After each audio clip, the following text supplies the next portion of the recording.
qui me rend le plus fier, c'est d'avoir vu passer Visorando d'un projet ambitieux à une véritable référence de l'outdoor. Moi je suis accompagnateur en montagne et en 2010 j'ai demandé à mon cousin Arnaud Locus qui est développeur informatique s'il pouvait me créer un site internet où je puisse tracer et préparer mes itinéraires de randonnée.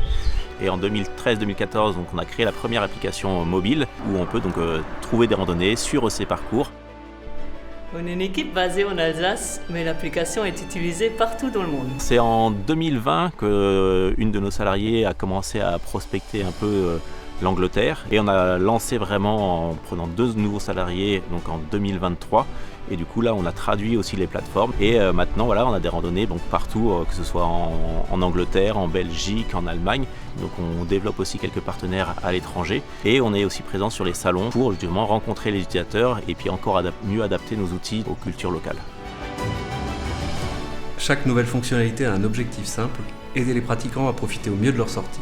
Alors récemment, on a mis en place 2 nouveaux services, une modélisation 3D des cartes et des photos aériennes et une autre partie qui était sécuritaire qui nous a été demandée entre autres par le peloton gendarmerie de haute montagne qui nous a demandé si on avait possibilité d'avertir les randonneurs quand il y avait de la neige sur les sentiers. Nos meilleures randonnées ne naissent pas dans les bureaux, elles naissent sur les sentiers avec notre communauté. Visorando, voilà, c'est un site communautaire et collaboratif, donc c'est les gens qui partagent leurs itinéraires, qui nous amènent à dire la donnée, les randonnées, et nous on a toute une équipe de modérateurs qui va vérifier, relire, pour ensuite les valider. Ouvrez votre application, cherchez une randonnée près de chez vous, profitez du bon air, c'est bon pour la santé.